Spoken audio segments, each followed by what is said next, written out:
Alrighty, well, good afternoon and welcome everybody. Thank you for joining us today. My name is Andrew Doffany. I'm the Instruction and Outreach Librarian at the New Jersey State Library. And it's my pleasure to welcome back Paul Cecala, who is going to be speaking today about kind of a work search methodology that you can use if you're looking to, enhance your career, change your career if you're starting out. So there's going to be a lot of jam-packed information today. And so we welcome Paul back. For those of you who might not know, Paul Cecala is a certified global career development facilitator, a work search author, and founder of Cecala Career Consultants. Since 1999, he has assisted over 3,000 job seekers, ranging from C-suite executives to college students. Paul specializes in creating job search project plans and is recognized for his empathetic listening skills. Paul currently facilitates job seeker networking groups for 4 different organizations.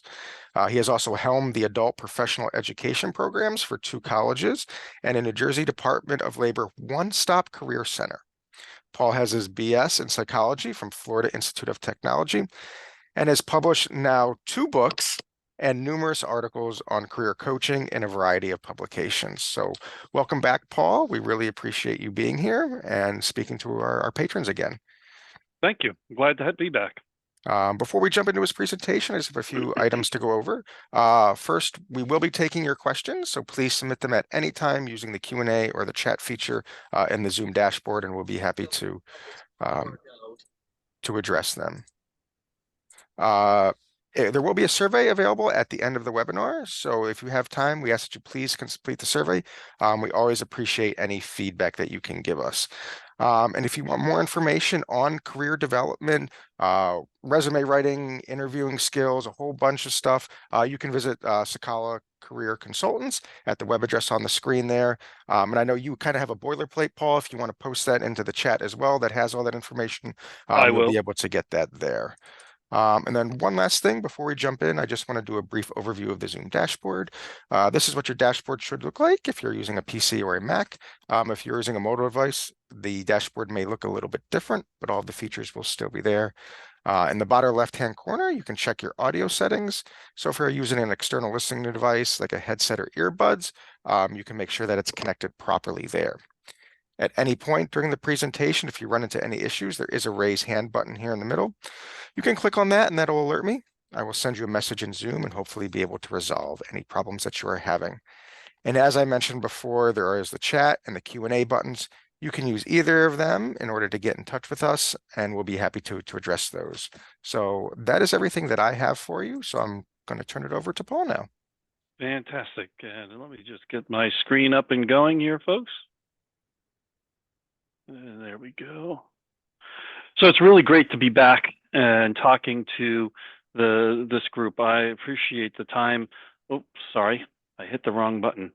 I appreciate having the chance to talk with you all and work with the State Library. They really do a lot of great stuff.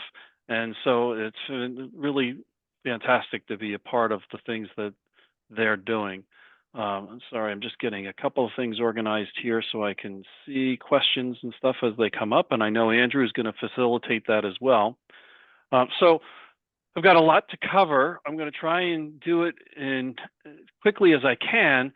And most everything that we're going to talk about, you can also find in my new book. In fact, it was just published on February 29th. So feel free to look for that. What I love most about this book is it's all worksheets.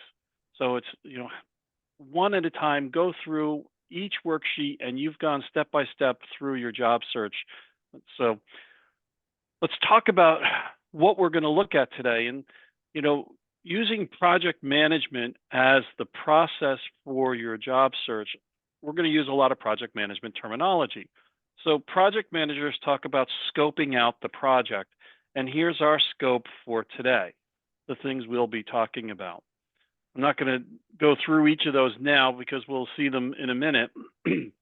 Project planners also use a lot of charts to look at things on a calendar kind of a basis. This is a typical Gantt chart from a project plan.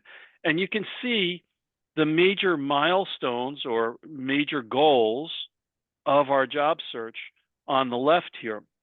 So we'll go through each one of them and some of the pieces within them. And then there's an eighth goal or milestone that I kind of throw in there, which looks at the metrics we want to use in measuring our success in our job search. There's two phases to a job search: the preparation phase, where we're really just doing everything we need to set the foundation in place. And I strongly urge that if you're starting your job search, or if your job search is stuck and you're not getting any traction, let's go back to this foundation phase, this preparation work, and make sure you've completed it. The stronger your foundation, the stronger the building.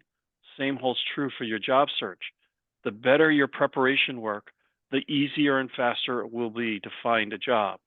Once you've done that work, then we go into the active job search phase, and I'll talk more about how each of these different targets work and what that means as we go through the presentation. So the first milestone is figuring out, what do you want to be when you grow up? And there are a lot of different ways that we can do that. Here are some resources that you can use. The Japanese call it ikigai, finding your purpose in life. We're kind of taking that from them and rehashing it a little bit to be finding your purpose in work.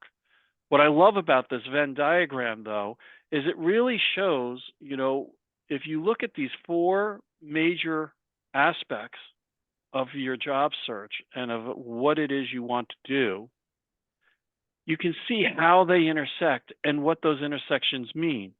And when we get to the center, that's when we've found what's most important to us about our job search and about the work we want to do to feel like we have purpose in our life and in our work. If you were to pick one thing off of this list to do to figure out your work purpose, I would encourage you to do the prioritized accomplishment list.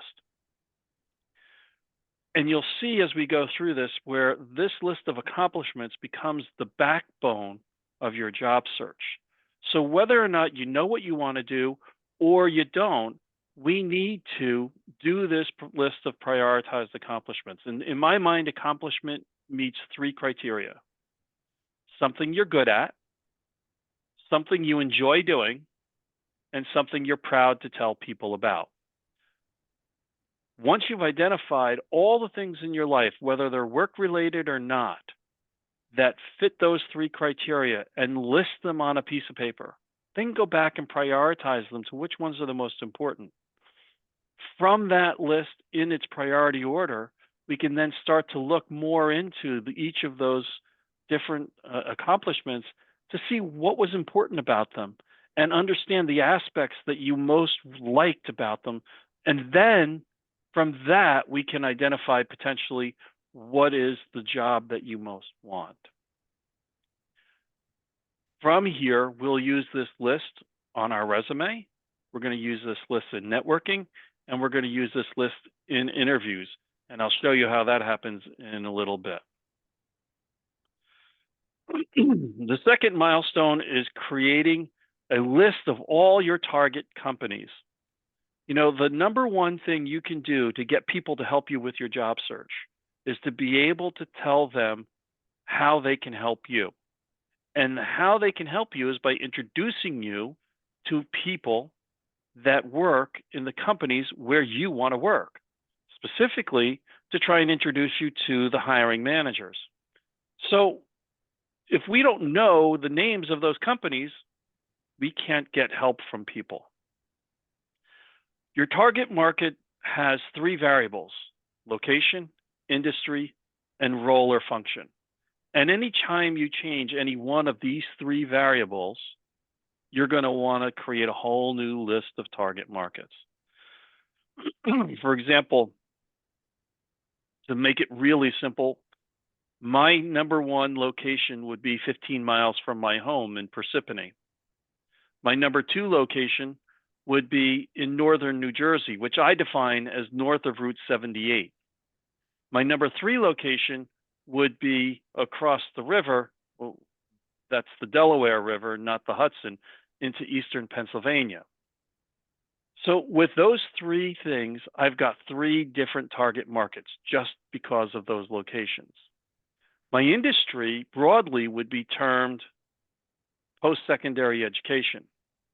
But I can refine that to be a little more manageable by saying that one industry is public colleges and universities, and another would be the private colleges and universities.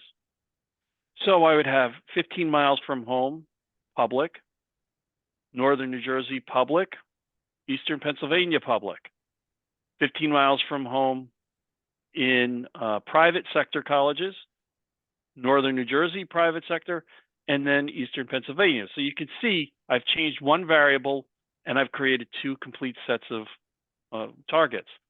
Add in there the role or function, and now you can double them again if you've got multiple roles that you're looking at. Here you're basically thinking, what's the title that I most want? Now, I would not create a different target market because in one college, for example, they would call my role career advisor, but in another college, they may call that same role career representative or career services representative. It's the same role. So I would not create a separate target market list for those.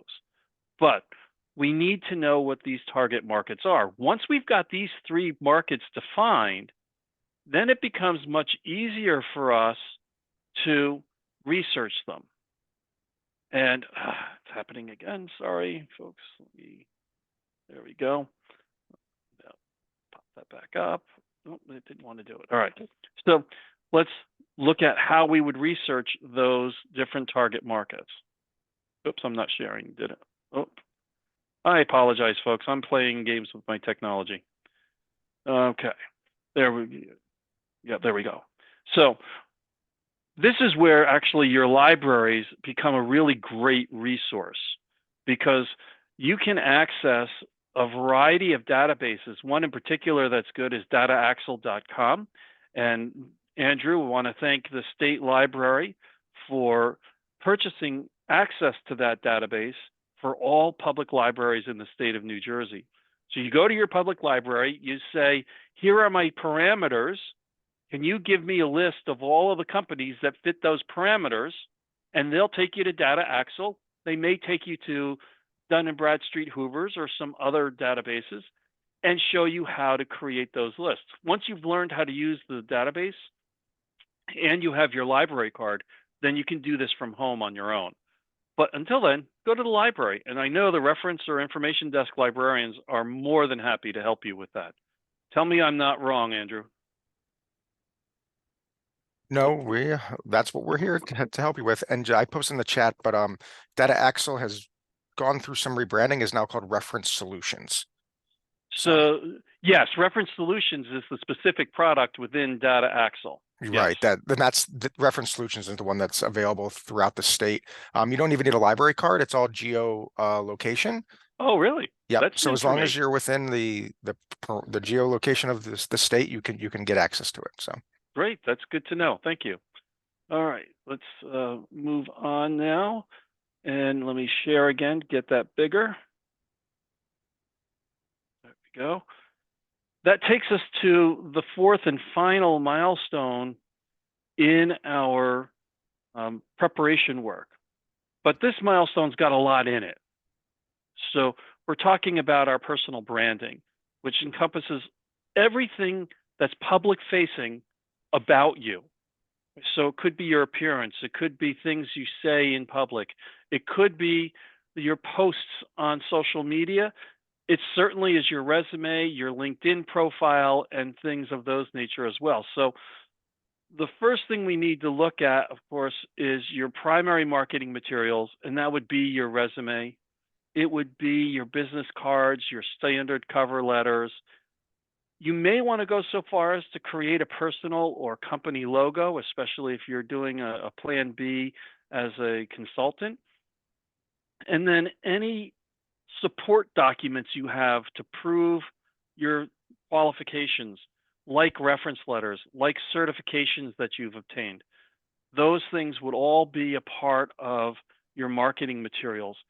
So we want to get those prepared, and we could spend an hour and a half just talking about resumes.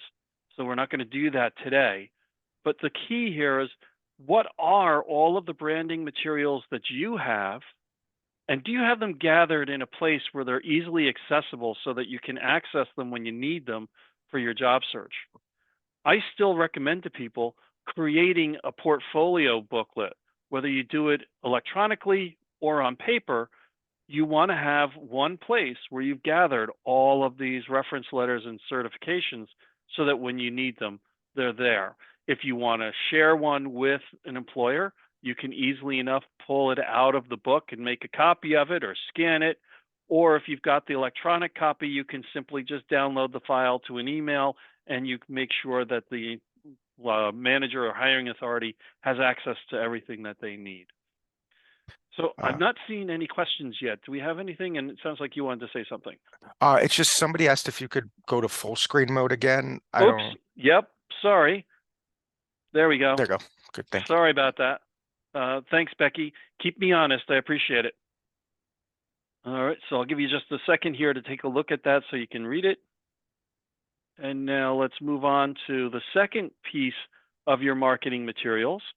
And this is your marketing plan. And I separate this out because most people don't think about it. What I want you to consider here is your resume is backwards looking. It talks about everything you've done in the past, but it's not telling the reader what you want to do going forward. And that's what the marketing plan will do. It uses some information from the past, certainly, but it's mostly geared towards where do I want to go in the future. So for example, in terms of the title that you would put here, you don't want to put the title you've had in the past. You want to put the title you want going forward. So for example, if you wanted to be the chief operating officer or the CEO of a company, let's reach big, you wouldn't say that your previous role was as a general manager. And you wouldn't put that here because that's what you've done in the past. We want to talk about where do I want to go next. So the people that you share this with, i.e. everybody that you network with, will see where are you going more than where you've been. The rest of this information kind of in the center here can be whatever you want. I generally recommend having some kind of a value statement or positioning statement so that you're showing people why you're qualified to do that preferred title, and then maybe some of the specific qualifications that you possess, especially as they relate to a typical job description. You might want to put in some of your competencies. You don't have to. You might want to put in some of your past experience in terms of just where you've been and the roles that you've had so you can show that you've built a career that's leading up to the job that you want. Again, you don't have to put those things in, but you do need to put this target market information in. So the way we use this is real simple. I'm talking to Andrew for the first time in a long time, and I'm telling Andrew that today I am looking for a new job. And now I've shared with him a little bit about what that job is that I'm looking for, and I'm asking him for help. And Andrew, the help I need is to access these companies. Do you know anybody who works at these companies?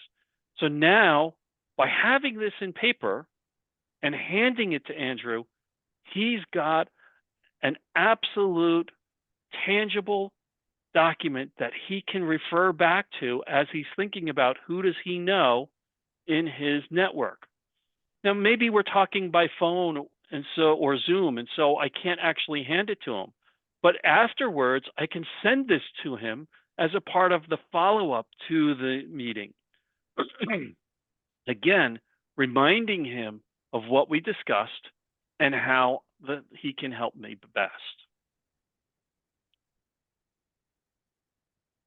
The third step in our marketing materials or our branding materials is our social media.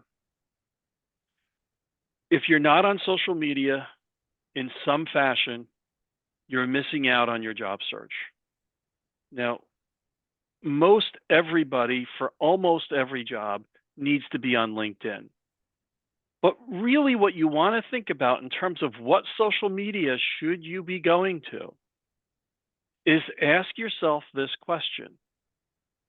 Where are the hiring managers I need access to hanging out?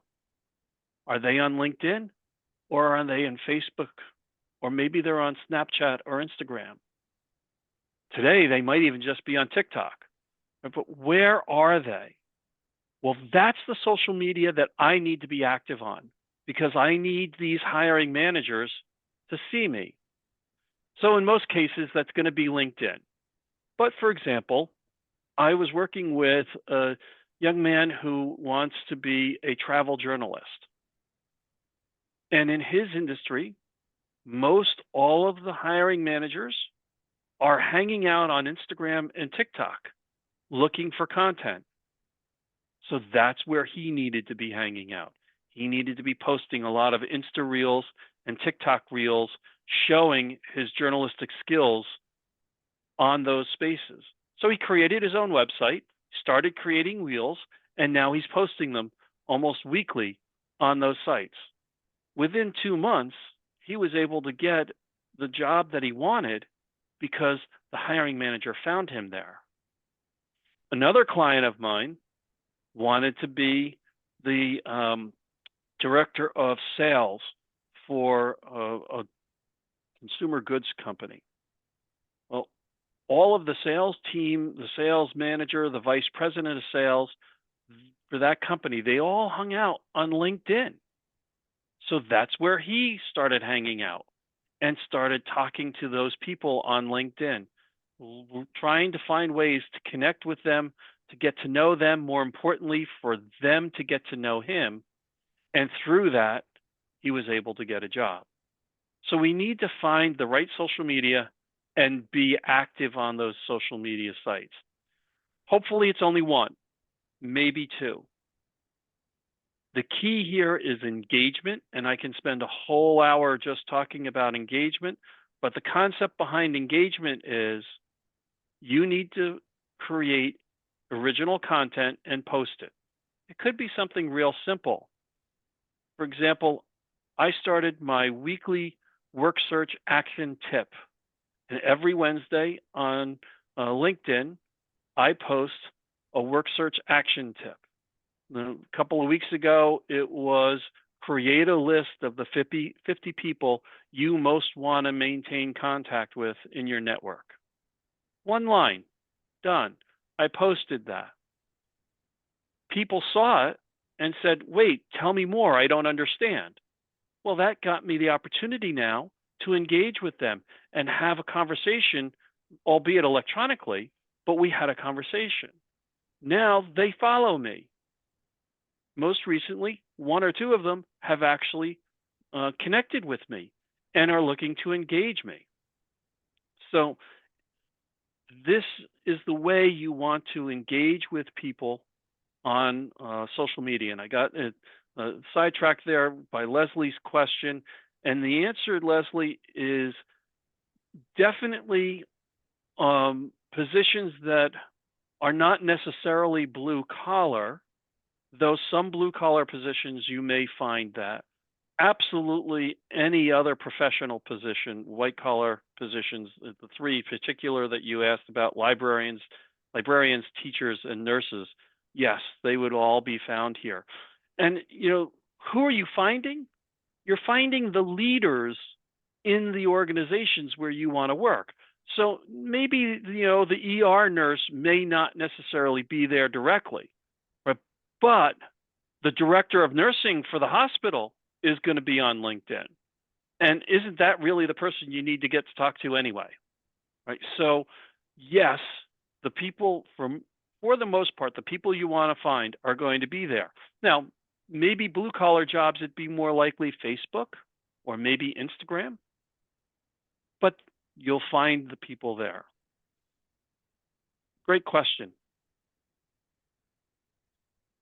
If you do a lot of posting, and I don't really recommend that, you could get a posting aggregator, something like something called Hootsuite, where you create your post in Hootsuite and then give Hootsuite access to all of your other social media sites.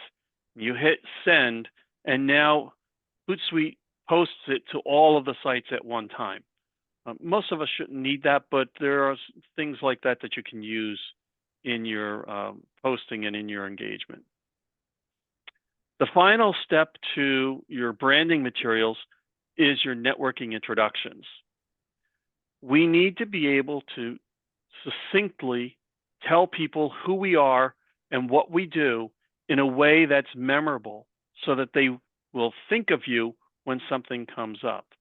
For example, I was working with a woman whose role was to create the algorithms used by banks to evaluate the creditworthiness of corporations.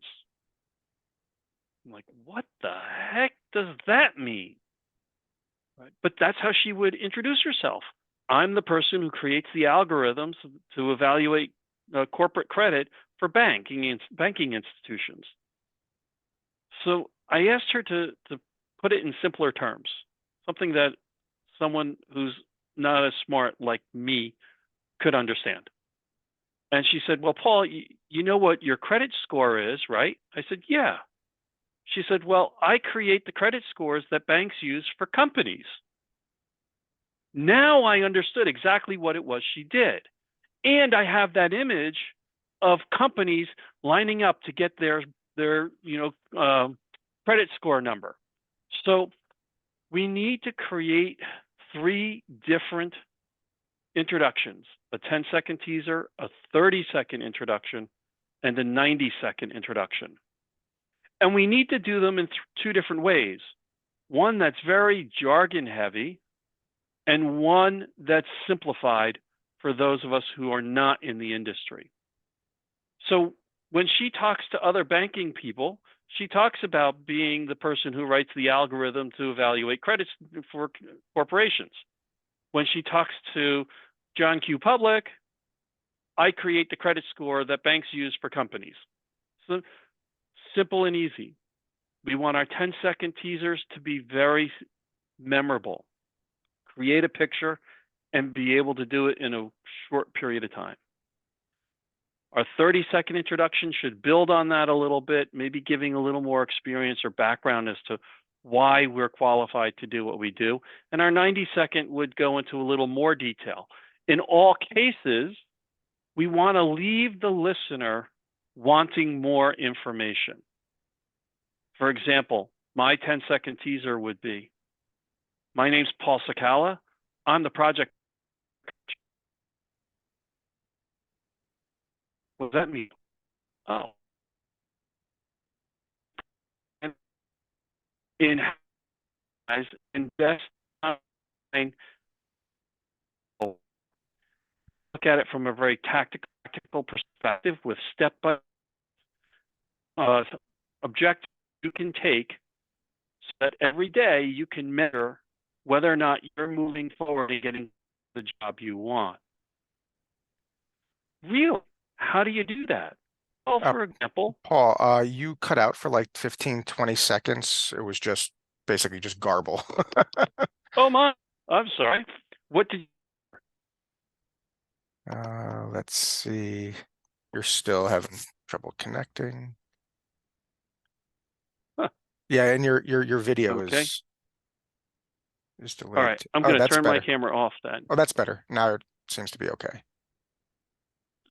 All right, let's try that. So we need 3 different introductions: 10 seconds, 30 seconds, 90 seconds, right? Each one should build on the shorter one, and each one should leave the listener questioning, wanting more information. In essence, bring them into a conversation. So my 10-second teaser is, my name's Paul Cecala, and I'm the project planning career coach. Paul, what does that mean? Oh, well, as a project planning career coach, I use project management principles to help us plan out and conduct an effective job search. Part of what I look at are what are the measurements, the different metrics we can use to determine that we're getting closer and closer to the job we want. And by doing so, it makes it very tangible, very tactical, very pragmatic, and it gives me things that I can actually see my progression moving forward closer to that job. Well, how do you do that? Well, for example, one of the things that I like to do is talk about how we need to network to get to the employer. And then I would maybe describe that a little bit. So your introductions build on each other. So those are all the pieces to the preparation phase. And let me just take a second here to stop and see if anybody has any more questions that you want to ask here.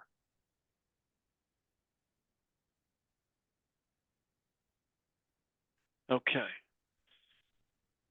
So we've covered all of these. Notice that each one of these steps should probably take you about a week to complete. If you're spending much more than that amount of time on each one of these steps, you're probably spending more time than is necessary. The first milestone may take a little bit longer because it's more introspective and you may want time to really ruminate or mull over things. But even that, hopefully you can do in about a week. So we do 1 month for preparation.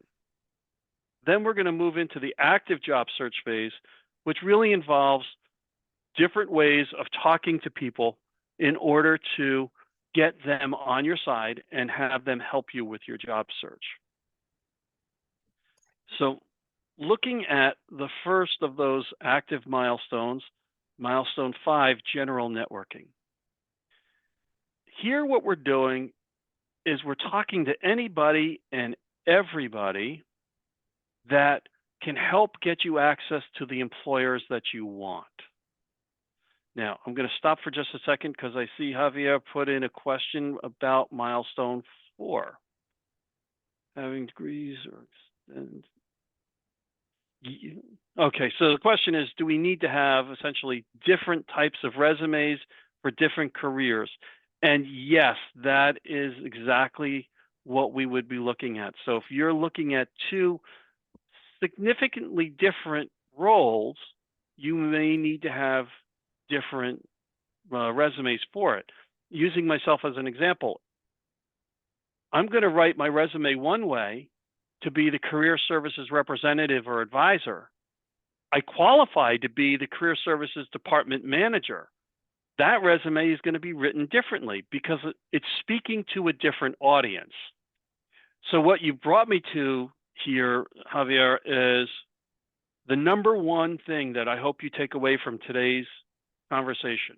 More than anything else, if you can remember this number one rule of job search, you will improve your job search capabilities dramatically.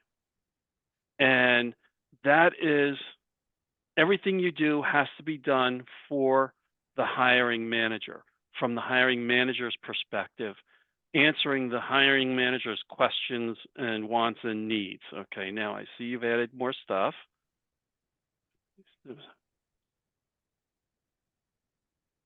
Okay, in terms of the specific introductions, having different depth, is that what you're talking about? I'll just give them a chance to say yes or no.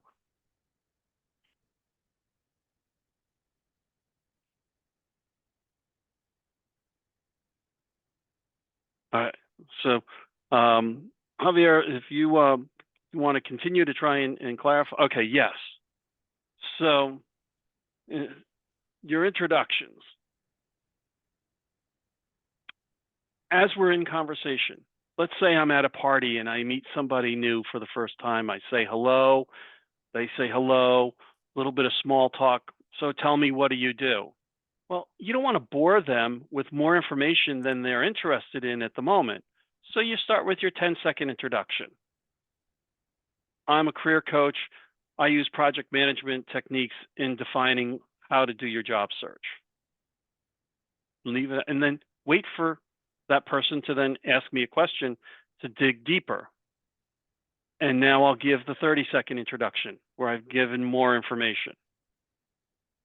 Then they'll question some more, and either that takes us into a conversation or maybe it leads me to my 90-second introduction. And so I'll give them the additional information from the 90-second introduction. And at some point sooner than later, we're going to want to reverse the conversation, and I'm going to want to find out what they're doing. So it would kind of work in that way. I hope that helps what you need. If not, feel free to reach out to me directly, and I'll be happy to answer those questions for you. Again, I just put my contact information into the chat, and at the end of the presentation, we'll have an opportunity to get access to my contact information as well through a QR code. So back to milestone 5. General networking, people who can introduce you to the hiring authority at the company that you want to work for. Who do you know that works for a company? Or who do you know that knows somebody who works at the company? I was working with a gentleman a couple of years ago who wanted to work at a specific company who was a construction materials wholesaler in northern New Jersey. He didn't know anybody at that company, but I knew somebody who was in the industry. So I told him who I knew, made the introduction. That person then knew somebody else who he made that introduction to the third person. And the third person knew the CEO at the company that he wanted to work for. We've all probably played the game of, 6 degrees of Kevin Bacon, or maybe we've heard the concept of 6 degrees of separation. You can access any other person in the world by knowing the right 6 people to connect with, right? In this case, it was 4 degrees of separation. In many cases, it'll be just 1 or 2 degrees of separation. You know somebody who knows somebody, 1 degree of separation. Who do you know? How can you start conversations with them and ultimately convince them through the relationship you have to introduce you to that hiring authority that you want to talk to? Also, during these conversations, you're learning more about the industry, you're learning more about the organization, you're learning more about the position. And in these conversations, you can ask all the questions that you don't want to ask on an interview. What is the compensation, right? What's the manager really like? Is this person a good person, or is this person you don't want to work for, right? You've also done some research online, so it's an opportunity for you to validate the research that you've done online. All of these networking conversations are designed to give you information, to make you more prepared to speak to the hiring authority or the hiring manager, and then to get you access to that hiring authority. So now we're having conversations, milestone 6, with those hiring authorities. And who does that person represent? It's the person at the right level in the right company that you need to talk to. So, if I'm applying for a frontline software developer, coder, I don't want to talk to the CEO or even the CIO of the company. I want to talk to the person who's the manager of all of their software development. But if I'm looking for that director of software development role, I may need to talk to the CIO. So we have to define and identify in each company who is the person at that right level that we want to talk to. At this point, we want to build relationship and we want to become friends. We don't want to be asking about a job. They may not have a job available. And if you ask them for one, their only response is to say no and move on. But if you're building a relationship with them, you're showing your value through the things that you ask and the information you provide. They're going to start saying, wow, this is somebody that I want to have on my team. How can I make that happen? And it's amazing the number of times positions are created or openings are created because the right person is there to step in, and the manager now feels comfortable getting rid of dead weight or pulling the trigger on a new position that has been approved, but they've not started interviewing. You can't talk to the manager, it's okay to speak with someone else in HR. So Leslie, I want to tell you that I honestly love HR people, and I love the work that they do, and it's a very important role in a company. I don't want to talk to HR when I'm doing my job search. I want to access the boss, because if I'm going through HR, their job is to screen me out of the job search or the applicant pool. That's their job. Say no to people. It's why they use an applicant tracking system to weed through, the hundreds of applicants that they get. And they may use a resume reader to weed through some of the resumes, right? Their job is to present just the 4 or 5 best candidates out of all that apply to the hiring manager. But if I'm talking to the hiring manager and the hiring manager says, I want to hire you or I want to interview you, the hiring manager will go back to HR and say, get me an interview with this person. I want them on the final list. Well, HR can't say no at that point. They're going to make that happen.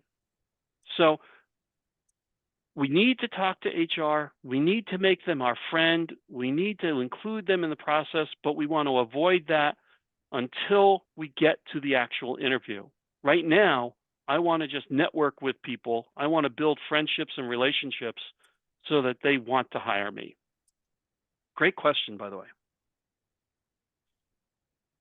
Once we've done some conversations with hiring managers, and typically if you've spoken to 5 or 6 hiring managers over the course of a month or two, at least one of them will have a job opening that's appropriate for you by the end of that 2-month conversation. So now we're interviewing. And again, I can go on forever about interviews. But we want to see these hiring manager conversations become interviews. So as you're talking to the hiring authority and you're networking with them, you're starting to steer the conversation towards the job opportunities that they might have, the ways that you can best benefit the organization so that you are getting them on board with hiring you. And it's in all of this networking that you're going to start using some of those stories that we create from that list of accomplishments. The other place we're going to use that list of accomplishments now is in the interview itself. And so what we'll do is take those stories, those accomplishments, and create a story around them. And typically you want to use the format of a STAR or a CAR. Those are acronyms that stands for situation, task, action, result, or challenge, action, result.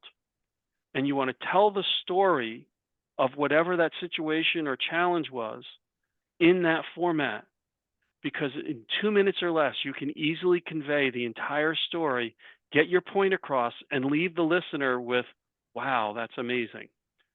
So that's how we're using those accomplishments now in networking and in our interviews. What I forgot to mention earlier is that on your resume, the results statements from those stories become the bullets on your resume. And if we have time, I'll go back and share an example of how that works in all 3 cases. Equally important to interviewing is the follow-up.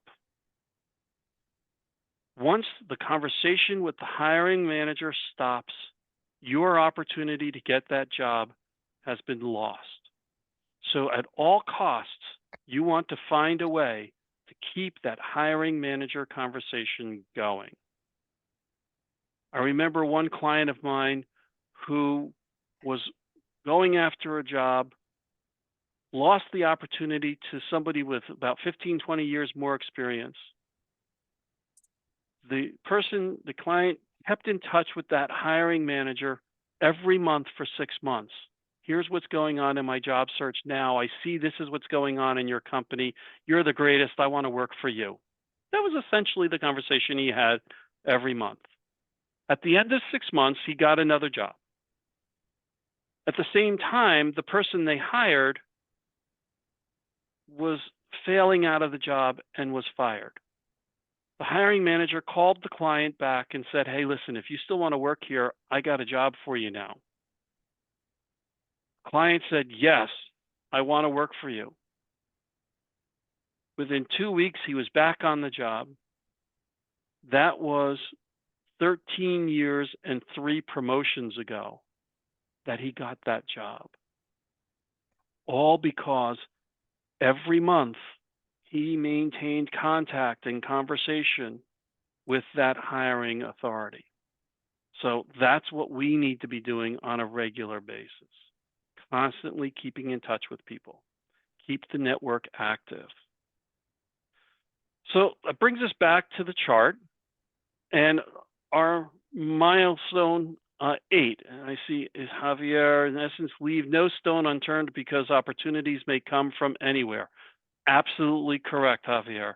You just don't know where they're going to come from. So you want to maintain contact with all of the hiring authorities that you speak to, without question.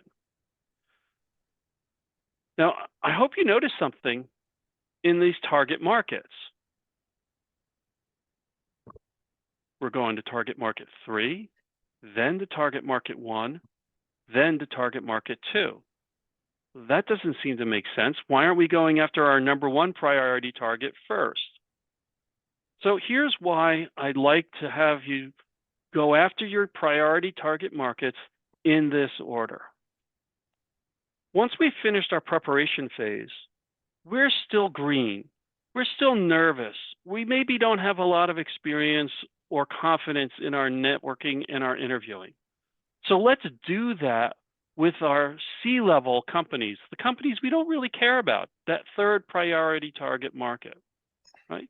So we'll work that target market and see what happens.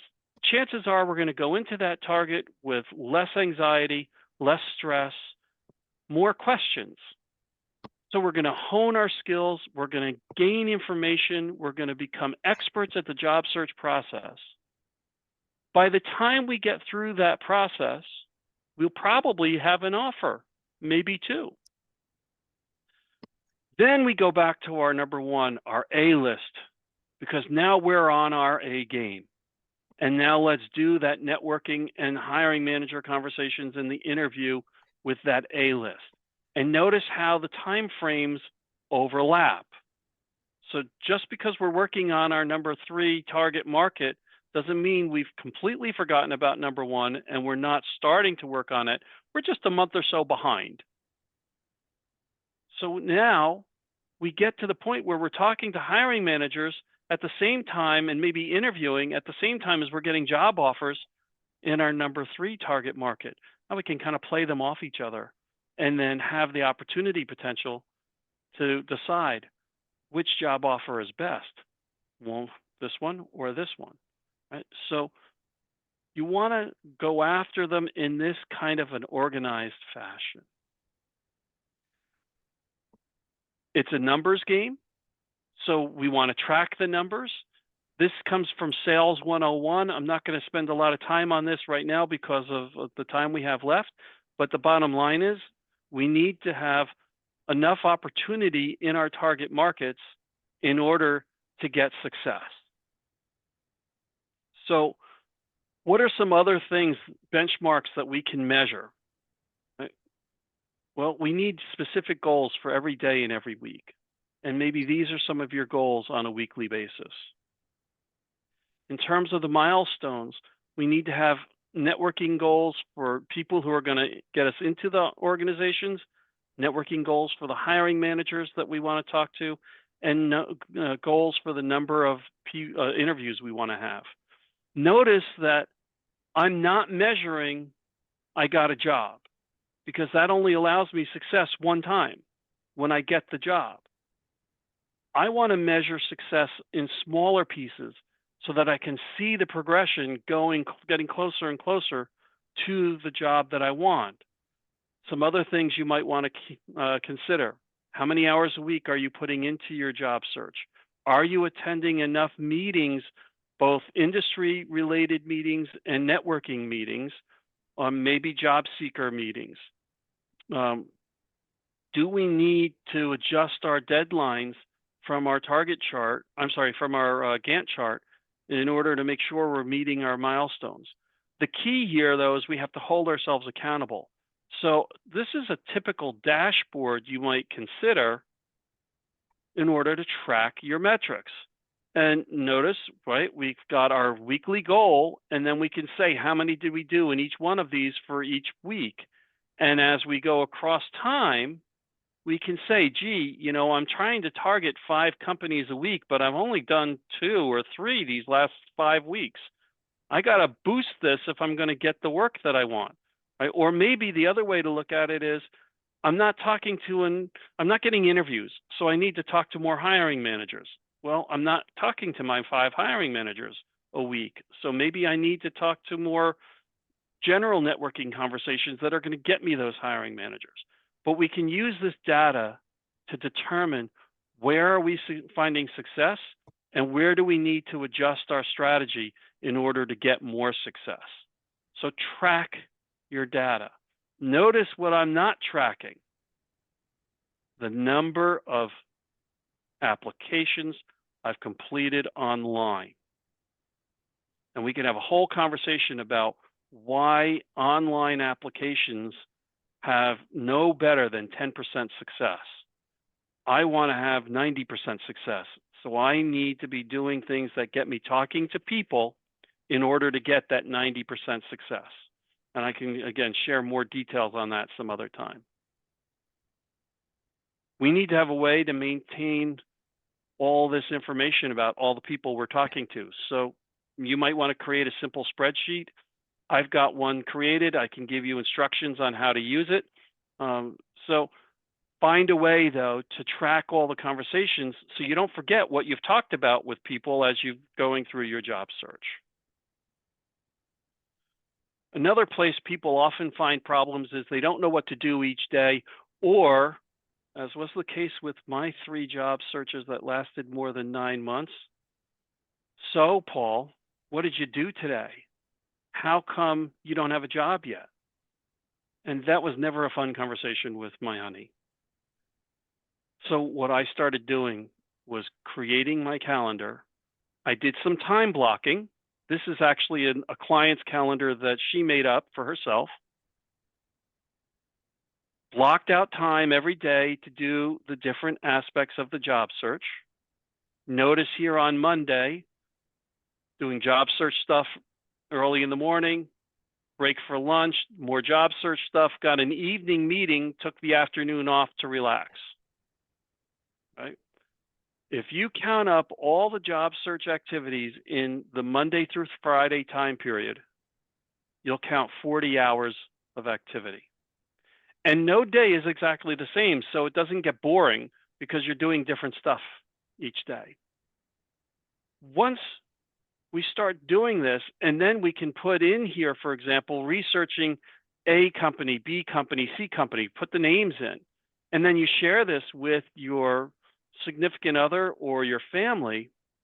Instead of, how come you're not working? Why isn't the honey-do list done? The conversation becomes, hey, I see you were going to do some research on this company. What did you learn? Or, excuse me, you're going to talk to this person this morning. How'd the conversation go?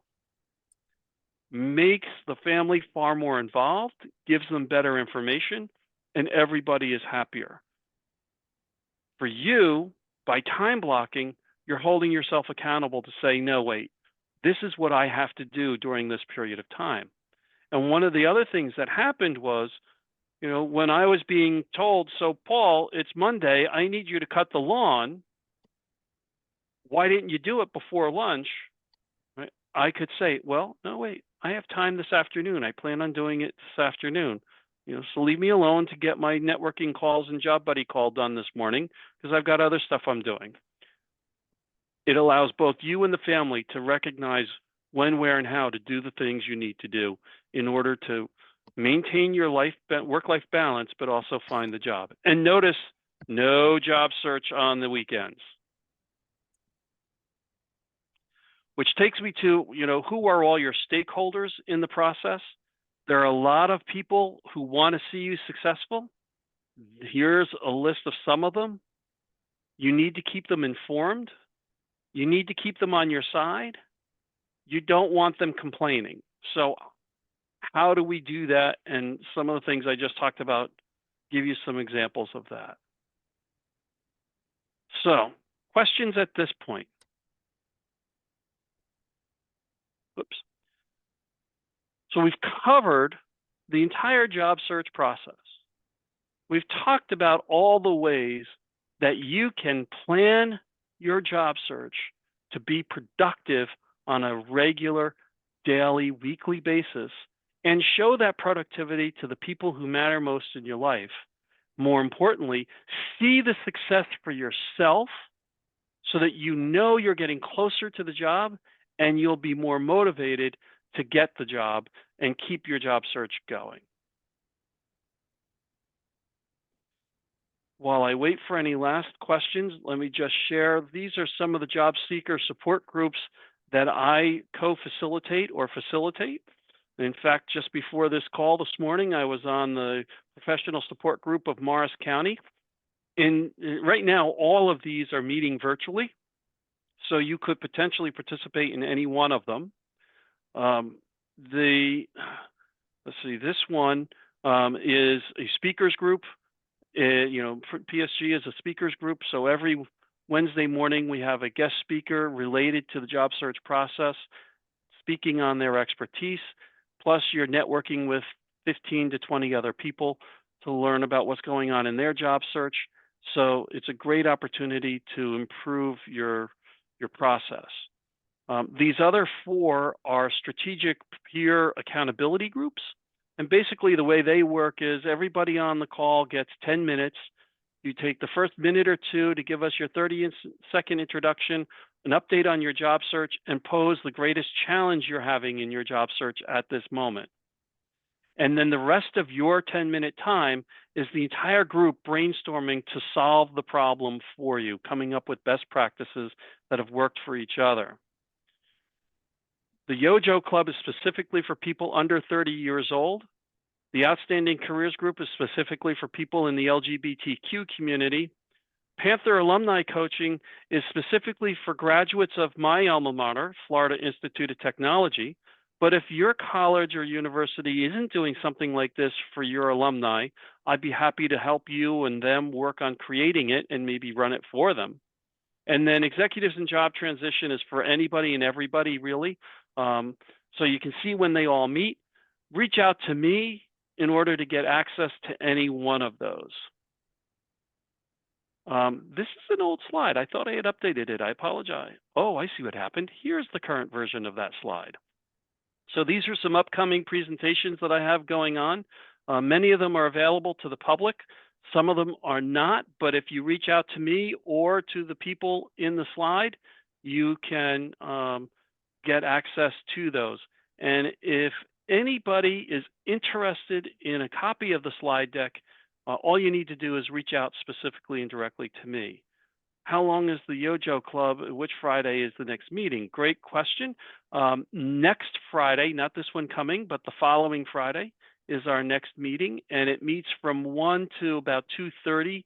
I block out 1 to 3 in my calendar, but it sometimes goes a lot shorter because we're generally only getting between 5 and 10 people on the Yojo Club right now. So, but reach out to me and I'll get you the link for the meeting and get you fully connected to it. And I promised a QR code to access me. Here's all of my contact information. And, feel free to go to Amazon to get my book. And if you do, by all means, please put in a review after you've had a chance to take a look at it. You'll see the concepts we talked about today in all of the worksheets that you'll do throughout the book. Hey, thank you so much for your time today and for the interactive nature of the group. I really, really appreciate that very, very much. And I look forward to talking to any of you at any time. Quick phone calls or conversations are always at no cost. And my first conversation with anybody about career coaching is also a free consultation. So I look forward to talking to you very soon. Thank you all. All right. Thanks so much, Paul. We can wait around a few more minutes to see if anybody has any more questions coming in. One question maybe you can address is you talked about holding yourself accountable and using the kind of a calendar or other metrics to do that. Do you have any strategies for somebody who is currently employed, who is looking for maybe a vast career change, who also has family obligations and all of that. It seems like that 35 to 40 hours can be extremely tough then. How Yeah, would you kind of adapt that to somebody in that type of situation? that's a really great question, Andrew. And essentially, if you're doing a full-time job search, 35 to 40 hours a week, 3 to 5 months, you should have a new job, especially if you're using the techniques and the process that I'm suggesting. If you don't use the process, right, or if you reduce the number of hours per week that you spend on your job search, you're increasing the length of time until you get a job. I have several clients right now who are working full time and are looking to get a new job. Two of them in particular are looking to move up from individual contributor roles to leadership roles. Another is making a complete career change. They've identified that they're going to commit 5 hours a week to their job search. Great. Know what you can commit to it, and do it. In that case, 5 hours a week is probably going to take, 9 to 12 months to find the new job. Now, these are average statistical numbers, right? So some people can do it a lot faster, others may not. But it's generally going to take longer the fewer hours per week you put into your search. Do you have any suggestions for someone who has been out of the workforce for 15 plus years? Really work hard on looking at your entire life and come up with those accomplishment stories, because those accomplishment stories are going to be what proves you're qualified to do the job. And while I don't know that this is the case, and I'm not trying to imply anything, but I hear from a lot of women who are trying to re-enter the workforce, especially after having had kids, that, well, what can I do? I haven't worked for so many years, or I've never worked. Well, the truth is that the work you did every day in raising that family and managing that family are absolutely skills that employers want and need. So identify those skills, create the story behind it, and then talk about it. And your volunteer activity is work activity. Whether or not you actually tell the employer that you were a volunteer is immaterial. But if you were the president of the PTO or the PTA, well, you've got some significant leadership experience that you've exhibited. Now describe that, and describe it through the stories of your successes as a leader. Is that helpful? Will your talk, yeah, will your talk at the Parsippany Public Library be on this topic or another one? That's a good question. It's actually going to be a panel of myself and two other career coaches from New Jersey, who are all going to talk about the current trends in the job search process and what we are seeing from our clients as the things that are maybe different from 6 months or 2 years ago, let alone 5 or 10 years ago, as well as what do we see as maybe coming in the near future of some changes that are happening. And I'll give you one quick example of something like that. Once the COVID vaccines came out, everybody was saying, put that you're vaccinated on your resume, just to remove that question from the conversation when you're applying to a job. Today, we would never suggest that you put your vaccinations on a resume. It's not important. It's not necessary. Right? So there are things that are changing on a consistent and regular basis, especially within resume writing, but in other places as well.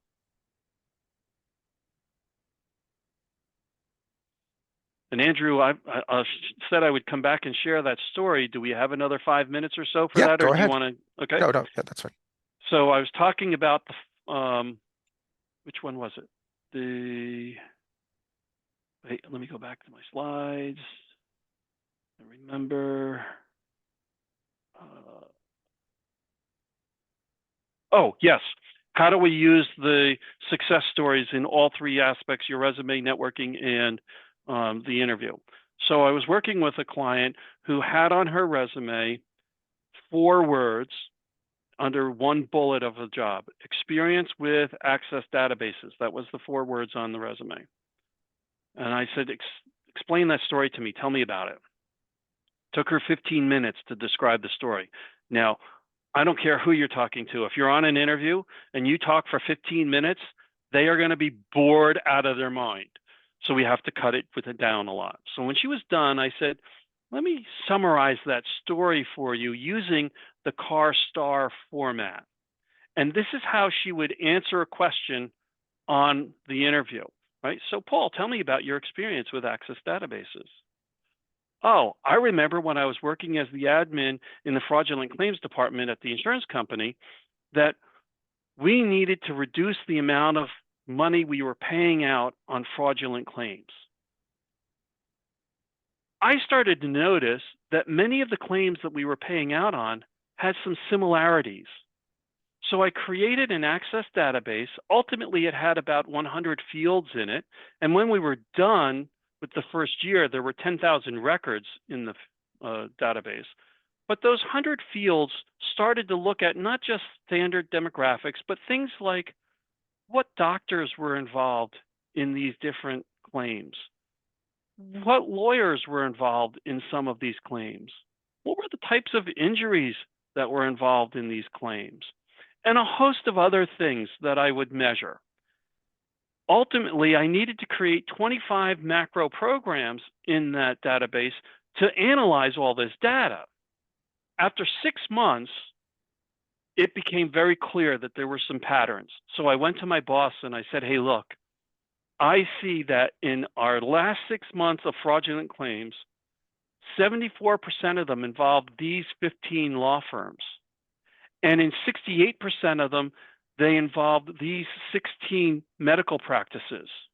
In over 87%, there were these 11 different injuries involved. I would suggest, boss, that we start flagging every claim that comes to the office from any one of those law firms, those doctors with those injuries, and let's see what happens. Well, by the end of that first year, we had saved the company $1.5 million in claims we didn't pay out because they were fraudulent. Now, most of the time when I tell that story, my client or whoever is listening, their eyes bug out and go, wow, right? And that's what the reaction you want in the interview. It's also the reaction you want when you're telling the story while networking.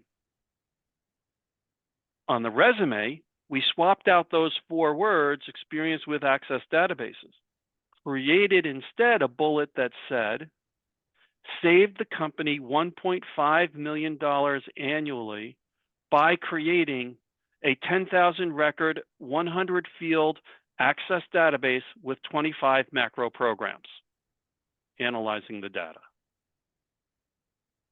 Now, if you saw a resume that had experience with access databases and compared it to one that said, save the company 1.5 million, et cetera, which resume are you going to keep? Which candidate are you going to want to talk to? So we tell our stories, situation, task, 1 or 2 sentences, action steps, a paragraph, 1 sentence, powerful result statement. We take the result statement, put it on our resume. We'll get far greater results doing so.